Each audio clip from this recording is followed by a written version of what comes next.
Hello students, welcome on my channel physics in short and easy.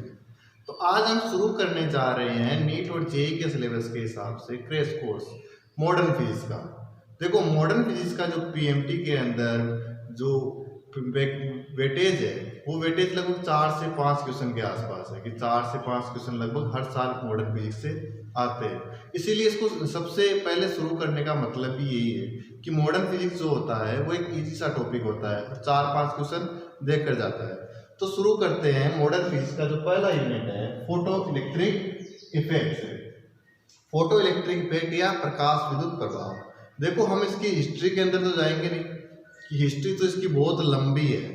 पूरी जो photon की बहुत ही लंबी हिस्ट्री है, बहुत ही लंबा इतिहास रहा है। हमें क्रैश कोर्स के अंदर एक बहुत ही लिमिटेड टाइम के अंदर टॉपिक को पूरा कवर करना है। तो आज हम इस टॉपिक को पूरे को कवर करेंगे, पूरा कंप्लीट फोटो इलेक्ट्रिक इफेक्ट कर लेंगे। तो आओ स्टार्ट करते हैं। फोटो इलेक्ट्रिक इफेक्ट क्या होता है? फोटो इलेक्ट्रिक इफेक्ट के लिए बोला जाता है कि किसी भी मेटल के सरफेस के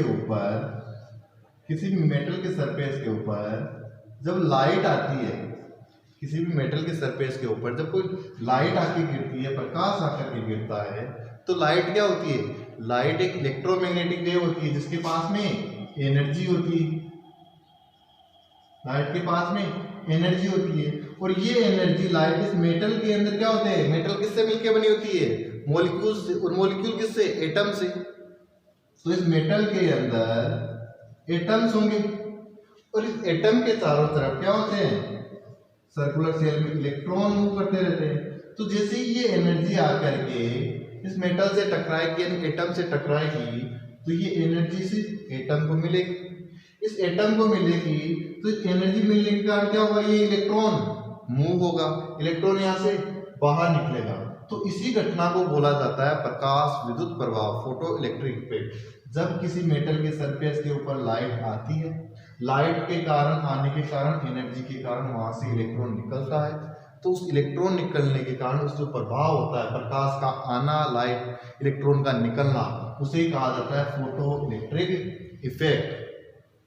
क्योंकि हमें पता है कि कोई भी जो एटम होता है उसको नाभिक की अपनी जो फोर्स होता है, अंतर क्रिया होती है, उससे बाहर निकलने के लिए इलेक्ट्रॉन के ऊपर कितनी एनर्जी की जरूरत होती है? -13.6 Z²/n²।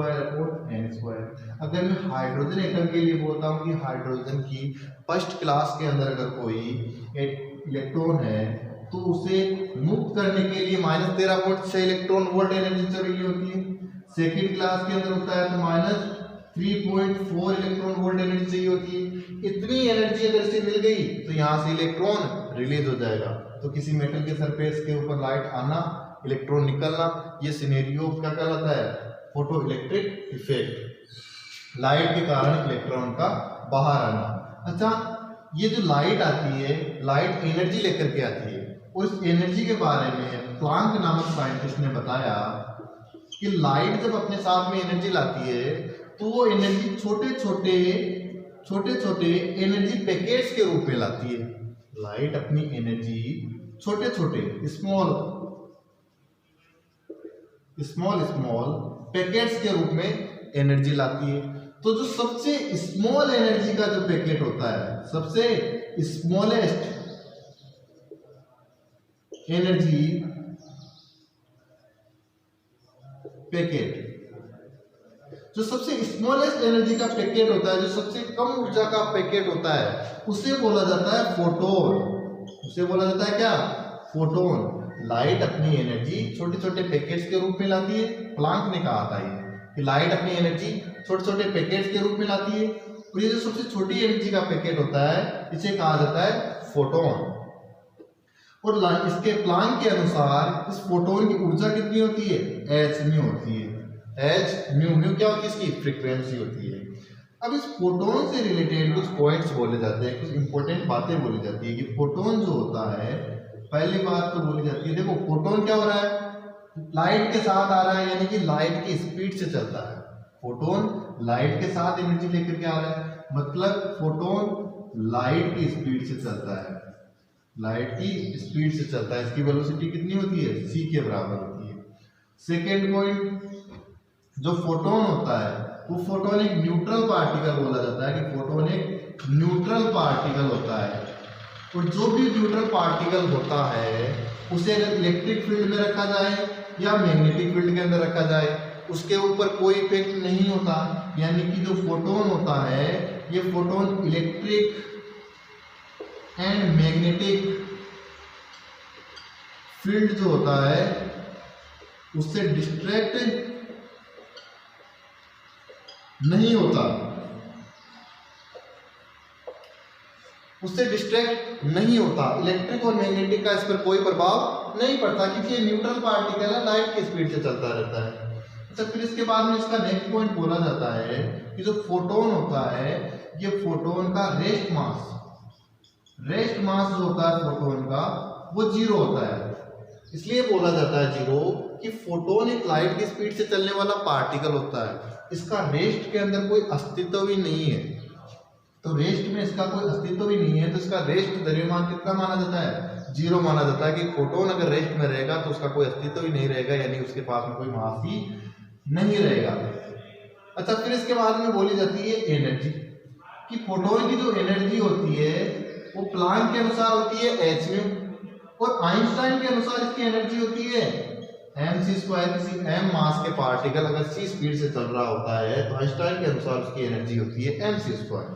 अब जब दोनों एनर्जी इससे बराबर हो जाएगी, mc² is equal to h mu. देखो म्यू क्या था? फ्रीक्वेंसी जो होती है, फ्रीक्वेंसी के लिए बोला जा सकता है स्पीड अपॉन वेवलेंथ। तो यहां से अगर मैं म्यू का मान c अपॉन लेमड़ा लिख देता हूं, तो एक सी चला गया, m इजिकल टू ये c नीचे आ गया, h अपॉन c लेमड़ा। तो जो मास होता है फोटोन का, रिलेटिव जो मास होता है वो होता है h अपॉन c लेमड़ा, मास होता है फोटोन का। अच्छा, उसके बाद में फिफ्थ पॉइंट अगर मैं बोलना चाहूँ तो फिफ्थ पॉइंट क्या बोल सकता हूँ कि इसका मोमेंटम कितना होगा, संवेग कितना होगा। संवेग होता है मास इनटू स्पीड या वेलोसिटी। मास है इसका h upon c lambda, speed है c, तो c से c चला जाएगा, तो इसके लिए मोमेंटम या संवेग कितना आ जाएगा? h अपॉन लेमड़ा हो जाएगा, इसका संवेग ये हो जाएगा। ये होती है फोटोन से रिलेटेड कुछ नॉर्मल या इंपॉर्टेंट बातें होती है, मतलब कि ये आ सकता है, थ्योरेटिकल पॉइंट होता है। ये होता है फोटोन। अच्छा, फोटोन जो होता है मिनिमम एनर्जी ट्रांसफर करने वाला पार्टिकल होता है, इसलिए इसे क्वांटा ऑफ लाइट भी बोल दिया जाता है। क्वांटा क्या होती है? एक ऐसी वैल्यू जो मिनिमम रूप में फ्लो हो सके। तो एनर्जी जिस मिनिमम रूप में फ्लो होती है उसे बोलते हैं क्या? फोटोन। तो लाइट का क्वांटा क्या होता है? लाइट का क्वांटा होता है फोटोन। अब ये फोटोन से रिलेटेड बातें कंप्लीट हुई। अब आओ बात करते हैं कि इलेक्ट्रॉन निकलता है, तो इलेक्ट्रॉन ये फोटो इलेक्ट्रिक इफेक्ट होता है, तो इस फोटो इलेक्ट्रिक इफेक्ट होने के लिए कुछ रिक्वायरमेंट्स होती है। वो रिक्वायरमेंट्स क्या क्या होती है उसके बारे में बात करते हैं। जैसे कि लाइट आई, तो लाइट आएगी तो यहाँ से इलेक्ट्रॉन निकलेगा, तो इलेक्ट्रॉन निकलने के लिए मिनिमम एनर्जी की चाहिए होगी। जैसे कि हाइड्रोजन की फर्स्ट क्लास के अंदर इलेक्ट्रॉन निकालना है तो हमें मिनिमम 13.6 इलेक्ट्रॉन वोल्ट की एनर्जी देनी पड़ेगी। अगर सेकंड क्लास से इलेक्ट्रॉन निकालना है तो -3.4 इलेक्ट्रॉन वोल्ट एनर्जी देनी पड़ेगी, तब वो इलेक्ट्रॉन इमिट होगा। यानी कि किसी भी मेटल की सरफेस से हमें इलेक्ट्रॉन निकालने के लिए मिनिमम एनर्जी तो देनी पड़ती है, और किसी भी सरफेस से जो मिनिमम एनर्जी रिक्वायरमेंट होती है इलेक्ट्रॉन निकालने के लिए उसे बोला जाता है फाई, वर्क फंक्शन। फाई या वर्क फंक्शन, कार्यफलन। फाई वर्क फंक्शन या कार्यफलन बोला जाता है। ये क्या होती है? Minimum energy requirement, minimum energy requirement for photoelectric effect. प्रकाश विद्युत प्रभाव को प्रदर्शित करने के लिए जो मिनिमम एनर्जी होती है उस मिनिमम एनर्जी को बोला जाता है वर्क फंक्शन या कार्यफलन। तो फाई को क्या बोल सकते हैं? देखो एनर्जी तो होती है h म्यू, लाइट आ रही है, लाइट के पास एनर्जी होगी h म्यू, फोटोन की एनर्जी h म्यू। लेकिन अगर मिनिमम एनर्जी के संगत में बात करता हूँ, न्यूनतम ऊर्जा, तो उसके संगत जो फ्रीक्वेंसी होती है उसे बोला जाता है म्यू नॉट, और म्यू नॉट को बोल दिया जाता है थ्रेशोल्ड फ्रीक्वेंसी। थ्रेशोल्ड फ्रीक्वेंसी का मतलब एक दहली आवर्ती, यानी कि ये मिनिमम आवर्ती है, इससे कम अगर आवर्ती आई, लाइट जो पार्टिकल होगा उसकी अगर इससे कम फ्रीक्वेंसी हुई तो इससे कम ऊर्जा हो जाएगी, और इससे कम ऊर्जा हुई कार्यफलन से तो फोटो इलेक्ट्रिक इफेक्ट नहीं होगा। तो फोटो इलेक्ट्रिक इफेक्ट प्रदर्शित करने के लिए, प्रकाश विद्युत प्रभाव प्रदर्शित करने के लिए जो मिनिमम एनर्जी की रिक्वायरमेंट होती है उसके संगत जो फ्रीक्वेंसी होती है उस मिनिमम फ्रीक्वेंसी को बोला जाता है थ्रेशोल्ड फ्रीक्वेंसी, थ्रेशोल्ड फ्रीक्वेंसी या मिनिमम फ्रीक्वेंसी म्यू नॉट। तो अगर फोटो इलेक्ट्रिक इफेक्ट करवाना है हमें, तो फोटो इलेक्ट्रिक इफेक्ट के लिए हमें क्या बोलना पड़ेगा कि जो फ्रीक्वेंसी होनी चाहिए लाइट की वो फ्रीक्वेंसी म्यू नॉट से ज्यादा होनी चाहिए। म्यू नॉट से ज्यादा होगी तो एनर्जी ज्यादा आएगी। अरे ज्यादा आई हुई एनर्जी तो काम दे सकती है। मान लिया हाइड्रोजन का जो एटम है उससे सेकंड क्लास से अगर इलेक्ट्रॉन निकालवाना है तो 3.4 एनर्जी की जरूरत है। अगर मैं इसे 10 इलेक्ट्रॉन वोल्ट दे दूंगा तो 3.4 तो ये कार्यफलन यानी मिनिमम निकालने में ले लेगा, और बाकी बची हुई को काइनेटिक एनर्जी के रूप में ले जाएगा। लेकिन मिनिमम ने 3.4 तो देना पड़ेगा, उससे ज्यादा जितनी दोगे वो काइनेटिक एनर्जी के रूप में चली जाएगी। तो फ्रीक्वेंसी मिनिमम तो होनी चाहिए, उससे ज्यादा दोगे तो काइनेटिक एनर्जी के रूप में चली जाएगी, तो फोटो इलेक्ट्रिक इफेक्ट पॉसिबल हो पाएगा। और अगर फ्रीक्वेंसी का मान म्यू नॉट से भी कम हुआ तो फोटो इलेक्ट्रिक इफेक्ट नहीं होगा, क्योंकि ये तो मिनिमम एनर्जी के संगत फ्रीक्वेंसी है। और अगर इससे भी कम अगर हम आवर्ती देंगे तो फोटो इलेक्ट्रिक इफेक्ट नहीं होगा। तो यहां से एक बार क्वेश्चन आया हुआ है, एक क्वेश्चन अच्छा पीएमटी के अंदर एक क्वेश्चन है जो पॉइंट था अपना कि फोटोन के लिए जो उसका संवेग होता है, मोमेंटम होता है h/λ था। तो एक डायग्राम द्वारा आया था, ग्राफ आया था कि फोटोन के लिए उसका मोमेंटम आया था और वेवलेंथ के बीच में ग्राफ आया था। तो यहाँ से देखोगे कि एक दूसरे के साथ इनवर्सली प्रोपोर्शनल में तो ऐसा ग्राफ आया था। ये ग्राफ आया हुआ है, 2 बार आया हुआ है एग्जाम के अंदर, पीएमटी के अंदर भी आया हुआ है फोटोन वाला। इससे रिलेटेड भी क्वेश्चन आ चुका है कि मिनिमम फ्रीक्वेंसी से कम अगर फ्रीक्वेंसी होगी तो फोटो इलेक्ट्रिक इफेक्ट नहीं होगा।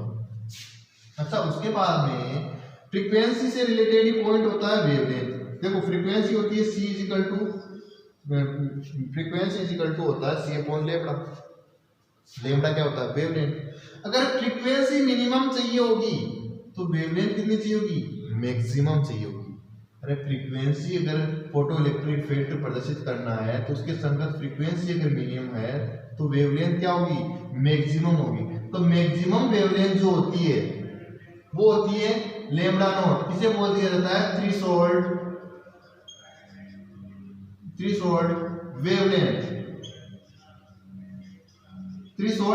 वेवलेंथ। यानी कि इससे ज्यादा अगर वेवलेंथ हो गई, देखो इससे ज्यादा अगर वेवलेंथ, इसे क्या बोलेंगे? Phi is equal to hc/λ naught. अगर इससे ज्यादा वेवलेंथ हो गई तो फाई का मान कम हो जाएगा, और फाई का मान कम हो जाएगा तो उसके संगत फोटो इलेक्ट्रिक इफेक्ट नहीं हो पाएगा। तो जो थ्रेशोल्ड वेवलेंथ होता है वो होता है मैक्सिमम वेवलेंथ। इससे ज्यादा वेवलेंथ हुई तो फोटो इलेक्ट्रिक इफेक्ट पॉसिबल नहीं हो पाएगा। और थ्रेशोल्ड फ्रीक्वेंसी होती है म्यू नॉट की, ये मिनिमम फ्रीक्वेंसी है। इससे कम फ्रीक्वेंसी हुई तो फोटो इलेक्ट्रिक इफेक्ट नहीं होगा। तो हम क्या बोल सकते हैं? वेवलेंथ अगर लैम्डा नॉट से ज्यादा हुई तो फोटो इलेक्ट्रिक इफेक्ट नहीं होगा, और वेवलेंथ अगर लैम्डा नॉट से कम होती है तो फोटो इलेक्ट्रिक इफेक्ट शो हो जाता है। इससे रिलेटेड 3 बार क्वेश्चन आ चुका है। एक बार तो क्वेश्चन क्या आया? एक बार तो इससे रिलेटेड क्वेश्चन आया कि अगर विजिबल रेज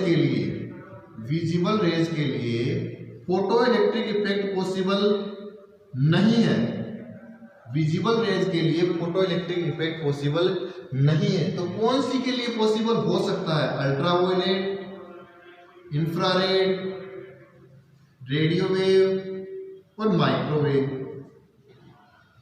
विजिबल के लिए नहीं है, यानी विजिबल से ऊपर, देखो इधर से इधर जाएंगे हम, अल्ट्रावायलेट, इंफ्रारेड, और इनके बीच में आता है यहाँ पर विजिबल।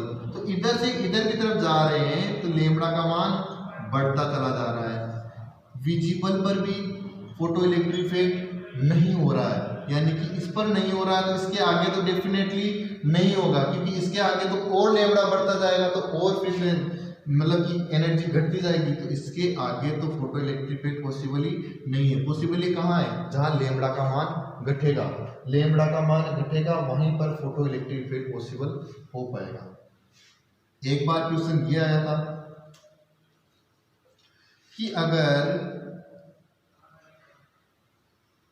ग्रीन के लिए फोटो इलेक्ट्रिक इफेक्ट, ग्रीन के लिए फोटो इलेक्ट्रिक इफेक्ट पॉसिबल नहीं है, पॉसिबल नहीं है, ग्रीन वाले के लिए पॉसिबल नहीं है, तो कौन से के लिए पॉसिबल हो सकता है? तो कौन से के लिए पॉसिबल हो सकता है? एक आया था येलो, एक आया था रेड, एक आया था ऑरेंज और एक आया था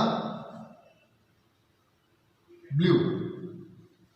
तो कौन से के लिए फोटो इलेक्ट्रिक इफेक्ट पॉसिबल हो पाएगा? देखो ग्रीन की बात कर रहा है, मतलब कि ये विजिबल रेज की बात कर रहा है, विव गयोर की बात कर रहा है। तो अगर ग्रीन वाले के लिए फोटो इलेक्ट्रिक इफेक्ट पॉसिबल नहीं है, तो इसके आगे इधर की तरफ जाओगे तो लेमड़ा का मान और ज्यादा बढ़ता जाएगा, तो इसके आगे तो फोटो इलेक्ट्रिक इफेक्ट पॉसिबल ही नहीं है। फोटो इलेक्ट्रिक इफेक्ट इसके इधर ही पॉसिबल है, क्योंकि उधर जाने पर लेमड़ा कम होता है, तो फोटो इलेक्ट्रिक इफेक्ट ब्लू वाले के लिए पॉसिबल हो सकता है। ये एग्जाम के अंदर क्वेश्चन आए हुए हैं। अब बात करते हैं नेक्स्ट टॉपिक, नेक्स्ट पॉइंट के इसके बाद में। नेक्स्ट पॉइंट क्या है? नेक्स्ट पॉइंट है इंटेंसिटी ऑफ लाइट। जो लाइट आती है उस लाइट की इंटेंसिटी कितनी होती है, या फिर बोले कि लाइट के अंदर पर सेकंड आने वाले फोटोनों की संख्या कितनी होगी, इनके बारे में बात करते हैं। तो इंटेंसिटी ऑफ लाइट क्या होती है? देखो इंटेंसिटी ऑफ लाइट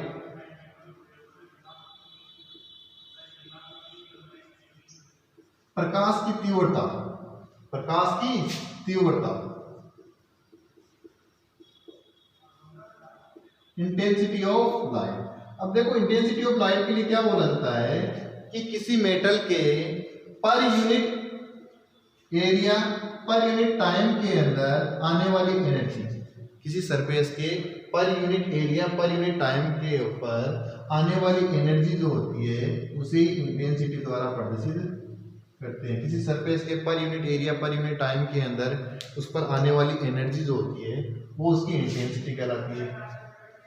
अच्छा, एनर्जी पर टाइम को क्या मैं पावर लिख सकता हूँ? पावर क्या होती है? एनर्जी पर टाइम तो होता है वर्क पर टाइम, तो I is equal to P upon A भी लिखा जा सकता है।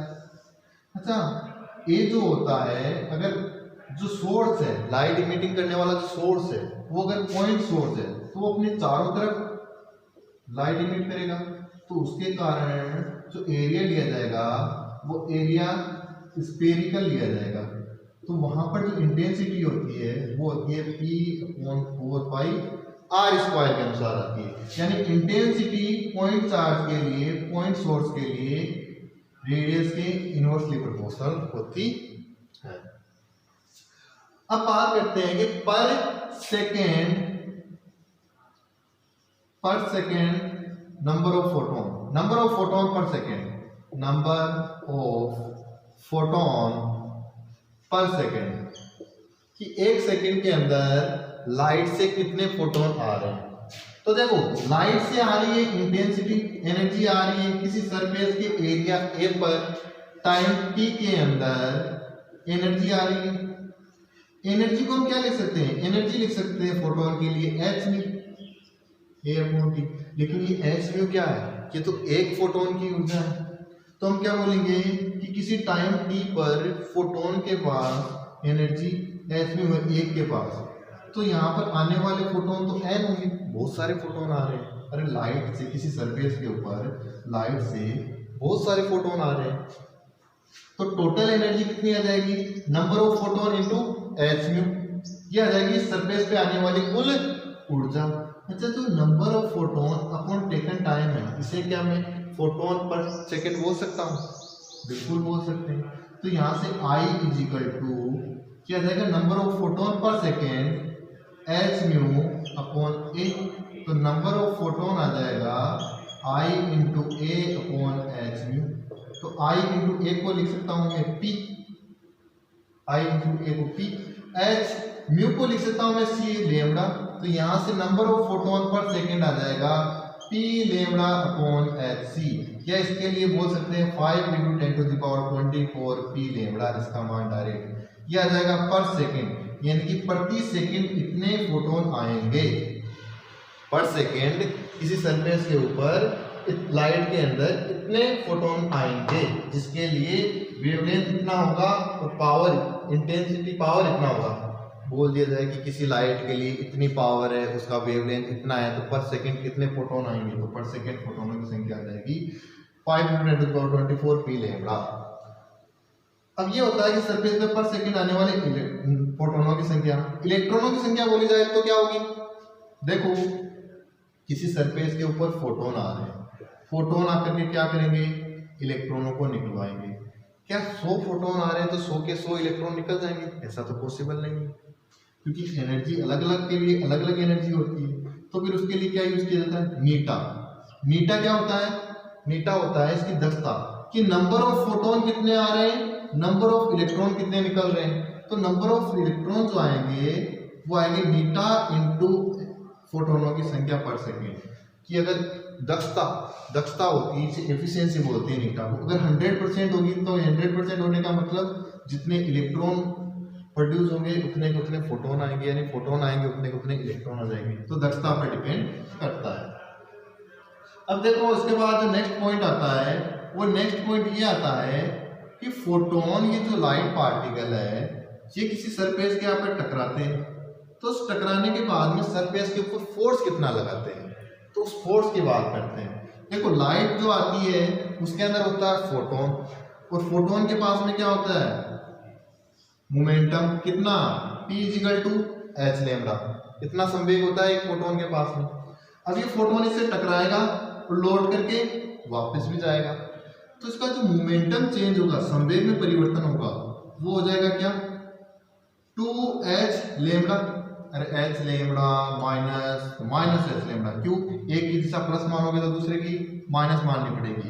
तो ये आ जाएगा एक फोटोन के अंदर जो वेवलेंथ, इसके अंदर जो मोमेंटम में चेंज हुआ है, वो अगर फोटोनों की संख्या पर सेकेंड, अगर फोटोनों की संख्या n/h है, फोटोनों की संख्या n है, तो टोटल संवेग में चेंज कितना हो जाएगा, टोटल संवेग में चेंज हो जाएगा n × 2h लेमड़ा।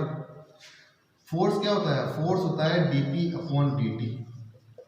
तो dp का मान तो हमें पता है n 2h लेमड़ा, dt का मान t मान लेते हैं कि t टाइम के अंदर ऐसा हो रहा है, संवेग में परिवर्तन हो रहा है। और n/t को क्या बोलते हैं, n/t होता है number of photon per second into 2h lambda. Number of photon को क्या बोल सकते हो, P लेमड़ा अपॉन एच, और इसका मान कितना है 2h लेमड़ा। तो h से h गया, लेमड़ा से लेमड़ा गया, तो यहाँ का आ जाएगा फोर्स आ जाएगा 2p/c। ये फोर्स जनरेट करेगा ये फोटोन इस पर आने वाला। ये क्वेश्चन PMT के अंदर 15 के अंदर आया हुआ था कि दीवार के ऊपर कितना फोर्स लगाएगा, इतना। इसको P के रूप में ना दे करके वहां पर आंसर में दे रखा था, A एरिया दे रखा था, इंटेंसिटी दे रखी थी, तो यहाँ पर आ जाएगा 2IA/c।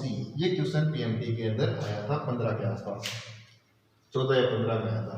तो ये होती है लाइट की इंटेंसिटी, की लाइट किस स्पीड से आता है, उसकी इंटेंसिटी कितनी होती है, कितना वो फोर्स लगाता है, कितना पर सेकेंड फोटोन प्रोड्यूस होते हैं, कितने फोटोन प्रोड्यूस होते हैं। अब बात करते हैं लेमार्क और मिल्कियन का जो प्रयोग था, फोटो इलेक्ट्रिक इफेक्ट का प्रयोग किया था उन्होंने, वो प्रयोग की बात करते हैं। उस प्रयोग से भी क्वेश्चन आए हुए हैं और हमेशा आते रहे। तो फोटो इलेक्ट्रिक इफेक्ट का जो प्रयोग था, experiment of photoelectric effect, प्रकाश विद्युत प्रभाव का जो प्रयोग था वो क्या था, वो देखो उसके अंदर कहा गया था एक प्लेट ली गई, उसके पैरेलल में एक दूसरी प्लेट ली गई, इन दोनों प्लेटों को एक वायर की सहायता से जोड़ करके एक बैटरी द्वारा जोड़ दिया गया, एक बैटरी द्वारा जोड़ दिया गया। ये बैटरी का V वोल्ट की बैटरी द्वारा जोड़ दिया गया। ये वोल्टी का बैटरी का हाई पोटेंशियल सिरा यानी कि पॉजिटिव सिरा, ये नेगेटिव सिरा यानी कि ये प्लेट नेगेटिव। अब क्या किया गया, इस पूरे सिस्टम को एक जार के अंदर बंद कर दिया गया और एक रास्ता छोड़ दिया गया लाइट के आने के लिए। अब क्या हुआ, लाइट यहां से आई, लाइट यहां से आई। जब लाइट किसी सरफेस पे आके टकराती है तो क्या होता है, इलेक्ट्रॉन प्रोड्यूस होते हैं। तो लाइट के टकराने से यहां पर इलेक्ट्रॉन प्रोड्यूस हुए, इससे इलेक्ट्रॉन प्रोड्यूस हुए। अब जब इस पर इलेक्ट्रॉन प्रोड्यूस हुए तो इलेक्ट्रॉन प्रोड्यूस के कारण यहां देखो इस वाले प्लेट को हमने पॉजिटिव बोल रखा था, तो इस पॉजिटिव प्लेट के कारण पॉजिटिव से नेगेटिव की तरफ एक इलेक्ट्रिक फील्ड बन गया, पॉजिटिव से नेगेटिव की तरफ एक इलेक्ट्रिक फील्ड बन गया, पॉजिटिव प्लेट से नेगेटिव प्लेट की तरफ इलेक्ट्रिक फील्ड बन गया। और इलेक्ट्रिक फील्ड के अंदर किसी नेगेटिव चार्ज पर इलेक्ट्रिक फील्ड के अपोजिट डायरेक्शन में फोर्स लगता है। तो जितने भी चार्ज ये प्रोड्यूस हुए इलेक्ट्रॉन, इन सभी पर इस डायरेक्शन के ऊपर बल लगेगा और इस बल लगने के कारण ये सारे के सारे इलेक्ट्रॉन यहाँ इस दीवार से जाकर के टकराएंगे। जब ये इलेक्ट्रॉन यहाँ से निकल करके इस दीवार से टकराएंगे तो ये एक सर्किट को कंप्लीट कर दिया इन्होंने। जब इन्होंने सर्किट को कंप्लीट कर दिया, अरे सर्किट वायर में क्या होता है, इलेक्ट्रॉन यहाँ से मूव होता है, घूमता रहता है, उसे तो कहते हैं धारा। अरे आवेश के प्रवाह की दर, चार्ज फ्लो रेट ही तो कहलाता है करंट। तो हमें क्या चाहिए था, ये जो सर्किट कंप्लीट नहीं हो रहा था उससे इस लाइट ने क्या किया, इलेक्ट्रॉन प्रोड्यूस की। ये इलेक्ट्रॉन यहाँ से निकल करके बाहर और इस पॉजिटिव प्लेट को आके टकरा गए तो क्या हो गया, सर्किट कंप्लीट हो गया। जैसे ही सर्किट कंप्लीट हुआ, सर्किट से करंट फ्लो होना स्टार्ट हो गया, आई। तो इस करंट को कहा जाता है photoelectric current, photoelectric current, प्रकाश विद्युत धारा। अब ये प्रकाश विद्युत धारा जो है ये बहुत बड़ा इंपॉर्टेंट पॉइंट होता है कि किस किस पर डिपेंड करता है। इससे रिलेटेड क्वेश्चन हर बार लगभग आता ही रहता है कि फोटो इलेक्ट्रिक करंट जो है किस पर डिपेंड करता है। तो पहले मैं बात करता हूं इंटेंसिटी की, कि इंटेंसिटी के साथ, तीव्रता के साथ प्रकाश विद्युत प्रभाव कैसे, प्रकाश विद्युत धारा कैसे बदलती है।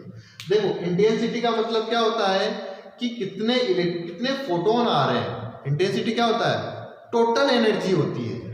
अरे इंटेंसिटी अभी पीछे हम लिख के आए हैं कि इंटेंसिटी क्या होती है, number of photon dot H mu upon A into T, ये होती है इंटेंसिटी। तो इंटेंसिटी इंक्रीज करने का मतलब होता है लाइट के अंदर फोटोनों की संख्या बढ़ाने से।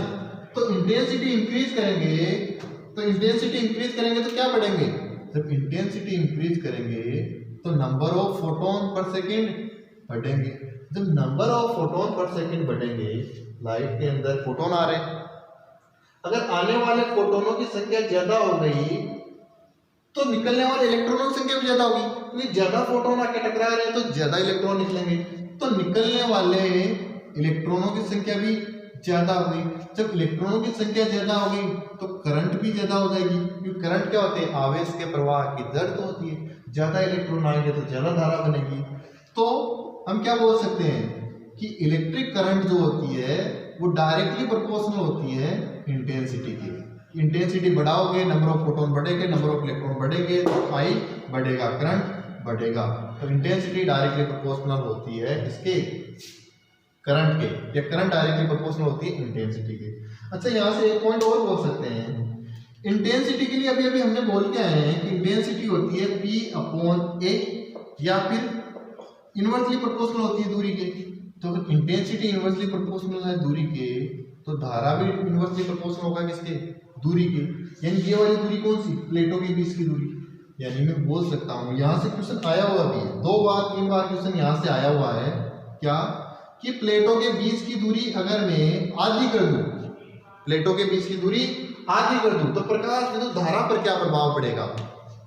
तो देखो अगर मैं डिस्टेंस आधी कर दूंगा ये तो मान लेता हूं मैं इनिशियल वाली, और फाइनल वाली के लिए बोल देता एफ, और फाइनल वाली के लिए r/2 का स्क्वायर।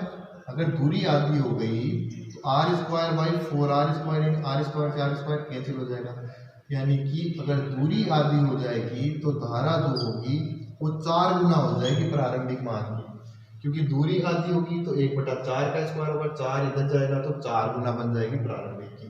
तो डिस्टेंस आधी करने पर, हाफ करने पर जो फोटोइलेक्ट्रिक करंट होगा वो 4 गुना हो जाएगा। और एक बार क्वेश्चन ये आया कि अगर डिस्टेंस डबल कर दोगे, डिस्टेंस 2r कर दी, पहले r थी अब 2r कर दी या 2d कर दी, तो डिस्टेंस डबल करने पर क्या होगा, करंट क्या होगा, इनवर्सली स्क्वायर होता है। तो डिस्टेंस अगर डबल करोगे r/d², इसको फाइनल बोल देंगे 2d² हो जाएगी। तो जो इनिशियल वाली वैल्यू, फाइनल वाली वैल्यू होगी करंट की, वो इनिशियल के 1/4 हो जाएगी, क्योंकि यहाँ से क्या होगा 4d² से d² गया तो 4 चला जाएगा इनिशियल वाली के नीचे। यानी अगर दूरी डबल करोगे तो धारा कितनी हो जाएगी, 1/4 हो जाएगी, और अगर दूरी आधी करोगे तो धारा 4 गुना हो जाएगा। ये दोनों क्वेश्चन आए हुए हैं पीएमटी के अंदर। अब इसके बाद में सेकंड पॉइंट लेते हैं इसका सेकंड पॉइंट आता है फ्रीक्वेंसी या आवर्ती, कि फ्रीक्वेंसी पर क्या प्रभाव पड़ेगा, फ्रीक्वेंसी बढ़ाने पर क्या प्रभाव पड़ेगा। देखो आने वाला जो फोटोन होगा उसकी एनर्जी होती है hν। अगर मैंने इसकी फ्रीक्वेंसी बढ़ा दी तो फ्रीक्वेंसी बढ़ाओगे तो एक फोटोन की एनर्जी बढ़ जाएगी, एक फोटोन की एनर्जी बढ़ जाएगी, लेकिन नंबर ऑफ फोटोन नहीं बढ़ेंगे, क्योंकि आप फ्रीक्वेंसी बढ़ा रहे हो। तो फ्रीक्वेंसी बढ़ाने पर एक फोटोन की ऊर्जा बढ़ सकती है, hν इंक्रीज करने पर hν यानी कि एक फोटोन की एनर्जी बढ़ सकती है, लेकिन नंबर ऑफ फोटोन नहीं बढ़ेंगे। तो नंबर ऑफ फोटोन नहीं बढ़ेंगे तो नंबर ऑफ इलेक्ट्रॉन नहीं चेंज होगी। जब नंबर ऑफ इलेक्ट्रॉन चेंज नहीं होंगे तो आई चेंज नहीं होगा, यानी कि जो आई होता है वो फ्रीक्वेंसी पर डिपेंड नहीं करता है। हालांकि फोटो इलेक्ट्रिक इफेक्ट म्यू पर डिपेंड करता है। तो इन दोनों के बीच का ग्राफ कैसे बनेगा, फ्रीक्वेंसी, करंट और फ्रीक्वेंसी के बीच में। देखो एक मिनिमम फ्रीक्वेंसी होती है म्यू नॉट, वहां से शुरू होता है फोटो इलेक्ट्रिक इफेक्ट। एक मिनिमम फ्रीक्वेंसी चाहिए होगी म्यू नॉट, वहां से इलेक्ट्रॉन निकलना शुरू होगा, और जब इलेक्ट्रॉन निकलना शुरू होगा तभी तो धारा बनेगी। यानी कि मिनिमम फ्रीक्वेंसी तो चाहिए, उसके बाद में फोटो इलेक्ट्रिक इफेक्ट पॉसिबल होगा, तो उसके बाद में ही करंट भी पॉसिबल होगा। तो प्रकाश विद्युत धारा म्यू नॉट से शुरू होगी और उसके बाद इस पर डिपेंड नहीं करेगी। तो ये इंपॉर्टेंट लाइन है, फोटो इलेक्ट्रिक इफेक्ट फ्रीक्वेंसी पर डिपेंड करता है, लेकिन फोटो इलेक्ट्रिक करंट फ्रीक्वेंसी पर डिपेंड नहीं करता है।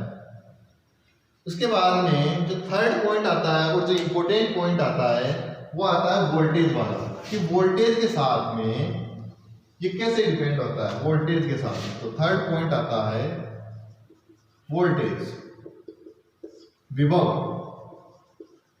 तो देखो विभव के साथ में कैसे परिवर्तित होता है।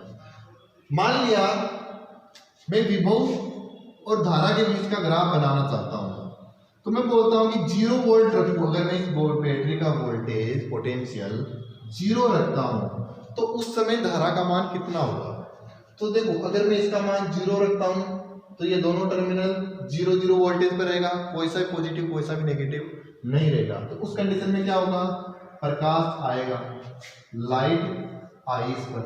मान लिया 100 इलेक्ट्रॉन निकले, 100 इलेक्ट्रॉन निकले। अब इस 100 में से 10, अगर कोई भी विभव नहीं है तो 10 इधर चले गए, 10 इधर चले गए, 10 इधर चले गए, 10 इधर चले गए, 10 इधर चले गए, 10 इधर चले गए, 10 इधर चले गए। मतलब रैंडमली सारे के सारे डिस्ट्रीब्यूट हो गए, सारे के सारे चले गए। लेकिन इनमें से कुछ 10 आकर के सामने वाली दीवार से भी तो टकराएंगे, इस वाली प्लेट से भी तो टकराएंगे रैंडमली मूव करते हुए। कुछ तो इनमें से इस वाली दीवार पर आकर के टकराएंगे, तो कुछ इससे यानी 0 वोल्टेज पर भी कुछ ना कुछ इलेक्ट्रॉन इससे आकर के टकराएंगे, रैंडमली टकराएंगे। तो क्या होगा, सर्किट कंप्लीट होगा, सर्किट कंप्लीट होगा तो धारा बनेगी। यानी कि 0 वोल्टेज पर भी कुछ ना कुछ प्रकाश विद्युत धारा होती है। क्यों होती है? क्योंकि इलेक्ट्रॉन्स के पास में काइनेटिक एनर्जी होती है, इसके कारण वो मूव करते हैं और रेंडमली जाकर के टकराएंगे। तो 0 वोल्टेज पर भी प्रकाश विद्युत धारा होती है। सेकेंड पॉइंट, अगर अब मैं इस बैटरी का वोल्टेज बढ़ाता जाऊंगा, यानी इसका पोटेंशियल बढ़ाता जाऊंगा, पोटेंशियल बढ़ाऊंगा तो क्या होगा? ये जो रेंडमली मूव कर रहे थे इलेक्ट्रॉन, इन रेंडमली मूव करते हुए इलेक्ट्रॉनों पर फोर्स लगेगा, तो ये प्लेट की दिशा में गति करना स्टार्ट होंगे। तो इन पर जैसे जैसे फोर्स लगेगा वैसे वैसे ये इसकी दिशा के अंदर आएंगे और फोटो इलेक्ट्रिक करंट बढ़ाएंगे। लेकिन एक कंडीशन बढ़ते बढ़ते ऐसी आ जाएगी कि 100 इलेक्ट्रॉन प्रोड्यूस हो रहे हैं, तो 100 के 100 इस दीवार पर आके टकरा गए। अब इसके बाद में आप कितना भी वोल्टेज बढ़ा लो, इलेक्ट्रॉन तो बढ़ने वाले नहीं रहे, क्योंकि 100 निकल रहे हैं, 100 दीवार पे आके टकरा गए, धारा क्या हो गई? कांस्टेंट हो गई। तो एक समय के बाद में क्या हो जाती है? धारा कांस्टेंट हो जाती है। जितने इलेक्ट्रॉन निकलते हैं सारे के सारे इलेक्ट्रॉन से आकर के टकरा जाते हैं, तो इसे बोला जाता है धारा का संतृप्त सेचुरेशन ऑफ करंट। तो उसके बाद में फिर चाहे आप कितना भी वोल्टेज बढ़ाओ, इलेक्ट्रॉन्स जितने आने थे उतने आ गए, उससे ज्यादा आप वोल्टेज बढ़ाकर क्या कर सकते हो? इलेक्ट्रॉन तो जितने आने थे उतने आ गए। अब वोल्टेज बढ़ाने से इलेक्ट्रॉन नहीं बढ़ने वाले, इलेक्ट्रॉन बढ़ते हैं लाइट से, वोल्टेज से नहीं। वोल्टेज से तो ये होता है कि जो रेंडमली मूव कर रहे होते हैं उन्हें इस दिशा में ला करके ये जो पॉजिटिव दीवार है, पॉजिटिव प्लेट है, इससे आकर के टकरा सकते हैं। तो क्या बोलते हैं कि 0 वोल्टेज पर भी प्रकाश विद्युत धारा होती है। फिर उसके बाद में अगर वोल्टेज बढ़ाते हैं तो धारा का मान बढ़ता है, लेकिन एक नियत मान तक ही धारा का मान बढ़ता है। उसके बाद में जितने इलेक्ट्रॉन प्रोड्यूस होते हैं उतने के उतने दूसरी प्लेट पर पहुंच जाते हैं। उसके बाद में कितना भी वोल्टेज बढ़ा लो, प्रकाश विद्युत धारा नहीं बदलने वाली। अब इससे रिलेटेड क्या होता है? ग्राफ से रिलेटेड कुछ क्वेश्चन आते हैं। कैसे? जैसे कि 2 ग्राफ दे दिए, एक ग्राफ ये दे दिया I1 इंटेंसिटी का, एक I2 इंटेंसिटी का। पूछा जाता है कि इनमें से किसकी इंटेंसिटी ज्यादा होगी। तो आप एक चीज बताओ, इसके अंदर धारा का मान ज्यादा है तो इंटेंसिटी भी इसकी ज्यादा होगी, क्योंकि धारा क्या होती है? इंटेंसिटी के डायरेक्टली प्रोपोर्शनल होती है। तो जो ऊपर होता है जिसके लिए धारा का मान ज्यादा होता है उसके लिए इंटेंसिटी भी ज्यादा होती है। तो इंटेंसिटी 2 की ज्यादा होगी 1 के कंपेरिजन में। ये वाला क्वेश्चन आया हुआ है। अच्छा, इसके बाद में एक इंपॉर्टेंट पॉइंट ये होता है स्टॉपिंग पोटेंशियल। स्टॉपिंग पोटेंशियल, निरोधी विभव, ये क्या होता है? Stopping potential. इसे V0 द्वारा प्रदर्शित करते हैं। देखो, जब हमने 0 वोल्ट की बैटरी लगाई थी, यानी कि कोई वोल्टेज अप्लाई नहीं किया था, उस समय भी क्या हो रहा था? कुछ इलेक्ट्रॉन मूव कर करके इस दीवार पर आ रहे थे। अब हमें क्या करना है? इस प्रकाश विद्युत धारा का मान 0 करना है, इन इलेक्ट्रॉनों को रोकना है। तो हम क्या करेंगे? इलेक्ट्रॉन ऐसे तो आकर टकराते रहेंगे, रेंडमली टकराते रहेंगे। तो अगर हम ऐसा कर दे, इस वाली दीवार को अगर हम प्लस कर दे, इस वाली दीवार को माइनस कर दे, अरे इधर वाली दीवार को प्लस कर दिया और इधर वाली को माइनस कर दिया, ये दीवार प्लस कर दूं और ये दीवार माइनस कर दूं, तो अब क्या होगा? इलेक्ट्रिक जो फील्ड होगा वो प्लस से माइनस की तरफ इस डायरेक्शन में प्रोड्यूस हो जाएगा। अगर मैं टर्मिनल चेंज कर दूं बैटरी का, ये हायर पोटेंशियल, ये लोअर पोटेंशियल, तो अगर मैं इसको हायर पोटेंशियल कर दूंगा तो ये प्लस वाला हो जाएगा, ये माइनस वाला हो जाएगा। तो इलेक्ट्रिक फील्ड प्लस से माइनस की तरफ आ जाएगा। और इलेक्ट्रिक फील्ड के अंदर कोई भी नेगेटिव पार्टिकल होता है उस पर इलेक्ट्रिक फील्ड के विपरीत बल लगता है। तो अब ये जो इलेक्ट्रॉन इसकी तरफ जा रहे थे, इन पर विपरीत दिशा में बल लगेगा। और हमें वोल्टेज बढ़ाता जाऊंगा तो एक ऐसा वोल्टेज आएगा जिसके बाद में सारे के सारे इलेक्ट्रॉन जो थे वो इस दीवार पर नहीं टकराएंगे, उन पर इस दिशा में बल लग जाएगा। तो फोटो इलेक्ट्रिक करंट का मान 0 करने के लिए विपरीत दिशा के अंदर जो विभव लगाया जाता है या नेगेटिव साइड के अंदर, ये जो था ये था I और V। तो फोटो इलेक्ट्रिक करंट को 0 करने के लिए जो नेगेटिव पोटेंशियल अप्लाई किया जाता है उस नेगेटिव पोटेंशियल को बोला जाता है स्टॉपिंग पोटेंशियल।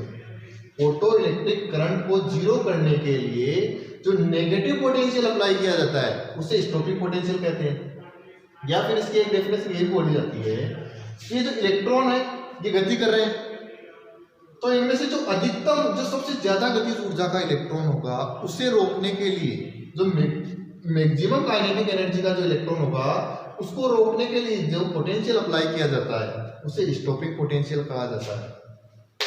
ये होता है इसका ग्राफ कि आप नेगेटिव जो जीरो होगा, जीरो वोल्टेज पर धारा होती है, आप वोल्टेज को नेगेटिव करोगे तो एक पॉइंट पर प्रकाश धारा का मान जीरो हो जाएगा और ये ग्राफ ऐसे बनता है। फिर ऐसे बनता है ग्राफ। अच्छा, इस ग्राफ से रिलेटेड 2-3 बार क्वेश्चन आए हुए हैं कि अलग अलग ग्राफ दे देते हैं। जैसे कि मैं फॉर एग्जांपल एक ग्राफ बनाऊं,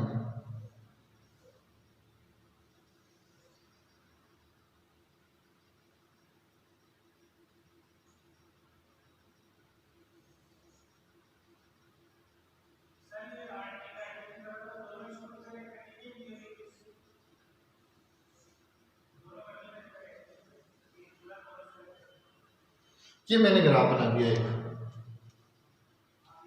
इसको मैं बोल देता हूं ए, इसको मैं बोल देता हूं बी, और इसको मैं बोल देता हूं सी। ये क्वेश्चन आया हुआ है। तो इसके अंदर ये आई है, ये वोल्टेज है, इसके बीच में ग्राफ है। तो आपको क्या क्या पूछा है? वोल्टेज का ऑर्डर बताना है तीनों के लिए और इंटेंसिटी का ऑर्डर बताना है तीनों के लिए। तो देखो, इसके लिए इंटेंसिटी जो होगी, इसके अंदर कौन कौन आ रहा है? ए और बी। तो ए और बी की इंटेंसिटी डेफिनेटली बात है सी से ज्यादा होगी, क्योंकि प्रकाश में तो धारा ज्यादा है।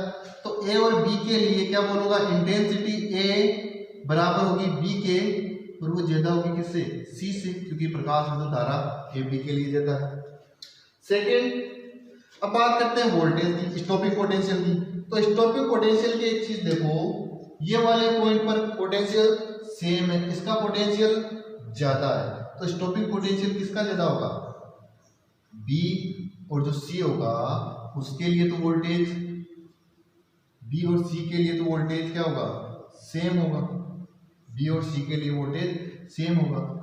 और अगर मैग्नीट्यूड वाइज देखूं तो एक के लिए वोल्टेज का मान ज्यादा हो जाएगा, क्योंकि एक आगे की तरफ आ रहा है। अरे ये वोल्टेज को बता रहा है और ये बता रहा है इसको। तो ऐसा एक क्वेश्चन आया हुआ है कि इंटेंसिटी और वोल्टेज का ऑर्डर चेक करवाया हुआ था वो क्वेश्चन। तो ये फोटो इलेक्ट्रिक इफेक्ट का जो एक्सपेरिमेंट हुआ था उससे रिलेटेड कुछ क्वेश्चंस और इससे क्वेश्चन आते हैं, इस वाले पार्ट से भी अच्छे खासे क्वेश्चन आते हैं। अब हम चलते हैं आइंस्टाइन की इक्वेशन पर। आइंस्टाइन का सबसे इंपॉर्टेंट इक्वेशन था फोटो इलेक्ट्रिक इफेक्ट को लेकर के, और लगभग 80% ऑफ क्वेश्चन इस टॉपिक से जो आते हैं वो इसी से आते हैं। लास्ट 5-6 ईयर के अंदर रेगुलरली इससे एक क्वेश्चन हमेशा आ रहा है आइंस्टाइन इक्वेशन से। आइंस्टाइन का इक्वेशन क्या था? आइंस्टाइन ने कहा था कि लाइट एक पार्टिकल होता है और वो अपनी एनर्जी लेकर के आता है, एक मेटल को अपनी एनर्जी देता है। लाइट क्या होता है? एक पार्टिकल होता है। तो एनर्जी इक्वेशन की बात करते हैं तो लाइट क्या होती है? अपने साथ में एनर्जी लेकर के आती है, और वो लाइट किसी सरफेस से अगर टकराती है तो सरफेस के अंदर जितने भी एटम होंगे उनसे टकराएगी। तो ये क्या करेंगे? एटम अपने जितने जरूरत की ऊर्जा होगी वो रखेंगे, कितनी? कार्यफलन के बराबर। क्योंकि कोई भी जो पार्टिकल होता है, एटम होता है, वो कार्यफलन वर्क फंक्शन के बराबर की एनर्जी रखता है, क्योंकि फोटो इलेक्ट्रिक इफेक्ट करवाने के लिए मिनिमम एनर्जी रिक्वायरमेंट होती है वो। तो ये क्या करेगा? अगर इसके पास में एच म्यू एनर्जी आएगी तो ये कार्यफलन के बराबर रखेगा, तो बची हुई को काइनेटिक एनर्जी के रूप में दे देगा। यानी कि मैं क्या बोल सकता हूँ? मैं बोल सकता हूँ कि जो फोटोन की जो एनर्जी होती है, उस फोटोन की एनर्जी का एक भाग तो फोटोन को, इलेक्ट्रॉन को रिलीज करने में लगता है कार्यफलन वाला, और एक भाग लगता है फोटोन की इलेक्ट्रॉन की काइनेटिक एनर्जी के रूप में। फोटोन आता है, इलेक्ट्रॉन को ऊर्जा दिया, इतनी ऊर्जा दे दी इलेक्ट्रॉन को। अब इलेक्ट्रॉन को उतनी ऊर्जा दे दी तो इलेक्ट्रॉन क्या करेगा? इस ऊर्जा का एक भाग तो बाहर निकलने में काम लेगा, दूसरा भाग गति करने में काम में लेगा। तो मैं अगर इसकी काइनेटिक एनर्जी लिखना चाहूँ तो काइनेटिक एनर्जी क्या लिख सकता हूँ? फोटोन की एनर्जी माइनस वर्क फंक्शन, इधर चला जाएगा। अगर मैं मैक्सिमम काइनेटिक एनर्जी लिखना चाहूँ उसके संगत कि अधिकतम ऊर्जा कितनी हो सकती है, तो अधिकतम ऊर्जा के संगत में लिखना चाहूंगा फोटोन की एनर्जी h म्यू बोली जाती है और कार्य फलन फाई के रूप में बोला जाता है। तो ये होता है मैक्सिमम काइनेटिक एनर्जी। अच्छा, स्टॉपिंग पोटेंशियल की बात कर रहे थे हम लास्ट में, तो स्टॉपिंग पोटेंशियल के लिए हमने बोला था कि जो मैक्सिमम काइनेटिक एनर्जी वाला फोटोन होगा, इलेक्ट्रॉन होगा, उसको रोकने में जो कार्य होगा, कार्य क्या होता है W delta V, W delta V। और जो मैक्सिमम काइनेटिक एनर्जी होगी यानी कि काइनेटिक एनर्जी मैक्सिमम, उसको रोकने के अंदर जो विभव लगाया जाएगा उसे कहा जाएगा क्या स्टॉपिंग पोटेंशियल। तो फाइनल वाला क्या होता है, इनिशियल वाला 0, फाइनल वाला V नॉट यानी कि minus V not. Kinetic energy charge कितना होगा इलेक्ट्रॉन के बराबर।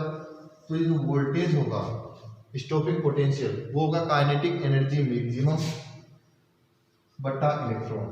स्टॉपिंग पोटेंशियल क्या होता है, मैक्सिमम काइनेटिक एनर्जी वाले इलेक्ट्रॉन को रोकने में किया गया कार्य।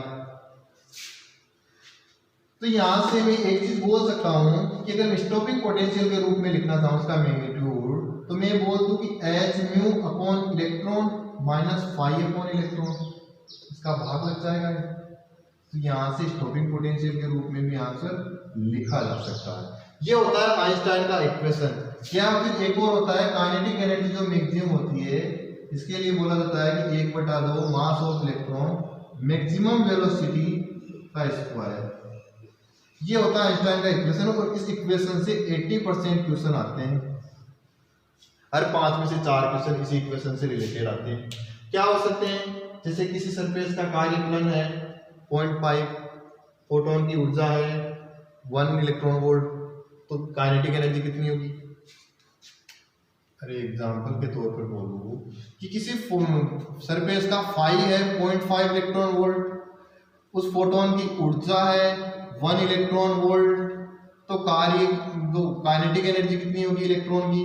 तो काइनेटिक एनर्जी के लिए क्या बोल दूंगा मैं, काइनेटिक एनर्जी हो जाएगी इसके लिए EPH माइनस फाई यानी कि 1 माइनस 0.5 यानी कि 0.5 इलेक्ट्रॉन वोल्ट। और अगर मैं बोलूं सेकेंड एग्जांपल कि अगर कार्यफलन होगा 0.5 इलेक्ट्रॉन वोल्ट और अगर फोटोन की ऊर्जा जो है वो हो जाएगी 2.5 इलेक्ट्रॉन वोल्ट, तो काइनेटिक एनर्जी कितनी हो जाएगी। काइनेटिक एनर्जी के लिए क्या बोलूंगा, काइनेटिक के लिए बोलूंगा कि फोटोन की एनर्जी माइनस 5, फोटोन की एनर्जी कितनी है 2.5, कार्यफलन कितना है 0.5, तो इलेक्ट्रॉन की काइनेटिक एनर्जी कितनी आ जाएगी 2 इलेक्ट्रॉन वोल्ट। अच्छा, इतना इजी क्वेश्चन आता है। हाँ, इतना इजी क्वेश्चन, ये दोनों को मिलाकर के एक क्वेश्चन बनाया गया था पीएमटी के अंदर। वो क्वेश्चन 5 बार आया था कि अगर किसी सरफेस के लिए कार्यफलन 0.5 है और फोटोन जो आ रहा है उसकी एनर्जी है 1 इलेक्ट्रॉन वोल्ट, तो उससे रिलेटेड जो मैक्सिमम वेलोसिटी हो जाएगी उसे बोल दिया जाएगा V मैक्सिमम। अगर कार्यफलन तो सेम रहे लेकिन फोटोन की अगर ऊर्जा चेंज हो जाए तो उसके संगत जो उसकी वेलोसिटी होगी वो V2 मैक्सिमम हो जाएगी। तो उसमें पूछा था कि V1 बटा V2 का रेशियो क्या आएगा, V1 बटा V2 का रेशियो क्या आएगा।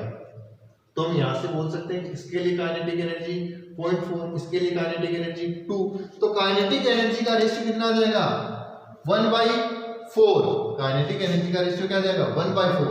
लेकिन वेलोसिटी में और काइनेटिक एनर्जी में रिलेशन क्या होता है, वेलोसिटी का स्क्वायर डायरेक्टली प्रोपोर्शनल होता है काइनेटिक एनर्जी के। तो मैं यहाँ से V1 V2 का अगर स्क्वायर बोलता हूँ तो वो हो जाएगा काइनेटिक एनर्जी के बराबर 1, काइनेटिक एनर्जी 2 के बराबर।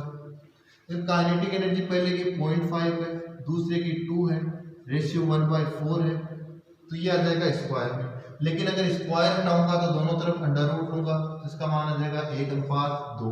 और ये 1:2 का 18 में आया हुआ है, 13 में आया हुआ है, 11 में आया हुआ है, 10 में आया हुआ है। ये सेम क्वेश्चन आया हुआ है कि अगर किसी सरफेस की जो कार्यफलन है 0.5 है, उस पर पहले 1 इलेक्ट्रॉन वोल्ट का फोटोन आता है तो वेलोसिटी V1, 2.5 का आता है तो वेलोसिटी V2, V1 और V2 का रेशियो बताना है। तो V1 और V2 का रेशियो ऐसे निकाल सकते हो आप। ये क्वेश्चन आया हुआ है 5 बार।